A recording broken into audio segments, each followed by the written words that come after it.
Toei's first foray into the world of tokusatsu post-Super Sentai was Space Sheriff Gavan Infinity, which relies on a 50-year-old property that's only enjoyed and remembered by walking corpses at this point. Despite the really random ties to the original Gavan, I actually think that Gavan Infinity is pretty damn good. Which is probably enough to give somebody a seizure, given how everybody seems to hate this fucking show. And I know a lot of people went into this one expecting it to be like the next King Oja and wanted it to tell a gigantic multiversal story. But the thing is that technically Infinity works because it's the first Project Red installment. They're allowed to play it safe. They're allowed to take less risks because, you know, they haven't tested the water for 50 fucking years like Sentai has. It's also just good to not overcomplicate it from a connectivity standpoint, because if everything is going to eventually come full circle in 10 years' time when Project Red's over, making Infinity easy to follow saves them a hell of a lot of time and effort, because if the continuity is simple, they don't have to keep going back and fact-check stuff to make sure that the lore is constantly correct, which allows them to lay the groundwork for future entries. Something that I think Infinity has probably done quite successfully, although can't fully judge it since the show literally only just ended and Omega Horn's starting like next week, so this is a point that will only be emphasized by hindsight. I definitely think Infinity is more in line with something like Kira Major, where it's a lot more episodic and the characters take a bit more of a focus than the plot, but as someone whose favourite Sentai is Kira Major, I don't mind this at all. That is if you ignore the fact that the show has 8 filler episodes. Yeah, so I went back and counted, and it turns out Infinity only has 8 filler episodes. And I mean filler episodes where no one new is introduced, no new mechs are introduced, nothing, just kind of episodes that maybe give a bit of character development. It has 8 out of 23 episodes as filler. Yeah, come on now, guys. We're actually just making complaints up at this point. Admittedly, the pacing can be a little bit slow, especially at the beginning of the show, but I didn't watch this weekly for enough weeks for that to really be a complaint for me. And to be honest, I think this cast is genuinely so enjoyable that most of the filler is acceptable. The worst episode is easily episode 18 when they infiltrate that matchmaking party in fancy dress. It's just a kind of nothing episode that they didn't need to have. They could have swapped this out for some of the plot stuff and it would have been completely fine. But it also follows Setsuna, which leads me on to the next section. Setsuna is just kind of there. You could remove him from the show and nothing would change. All things considered, Reiji is a really good protagonist.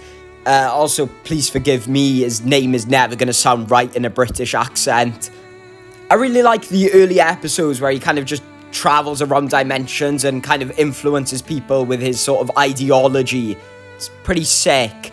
I also like the whole thing that he's got going on with his past and his mentor being fucking slimed in front of him. That's some nice character development he gets. It's also nice to have a Toku protagonist that isn't a twink. In saying that, I think they give him the right balance of cool detective and kind of goofball, which I really, really like. I also love the way that he just decides that everything is his problem. It's an actual kind of good character trait that they play off as a double-sided coin, which I really like, because most shows would just be against it completely. Both Gavan Luminuses are easily some of the best female characters in Toku ever. I love the way that both of these girls just play off of one another. I think their dynamic is the best part of the show, but more importantly, how about episode 19 and 20? Holy shit!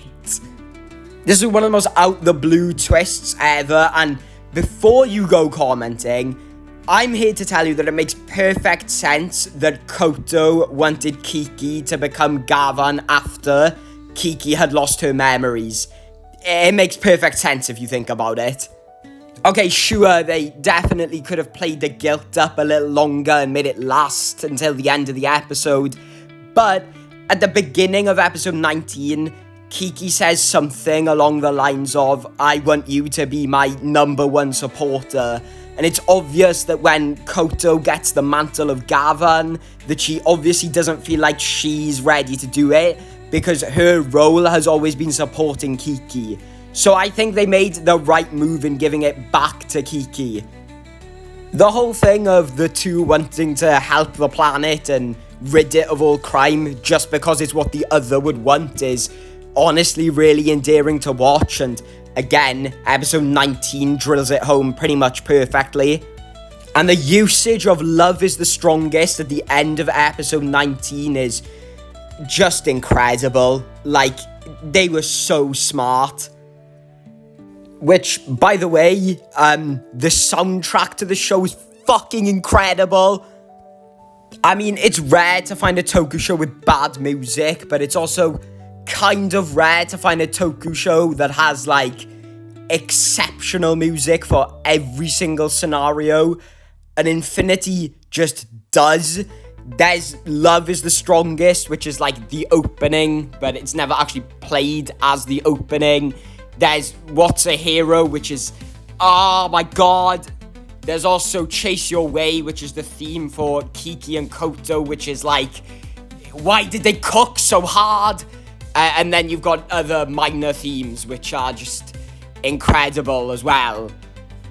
Admittedly, through all this praise, the stuff with Death Gavan and Azazolf begins to lose me a tiny bit.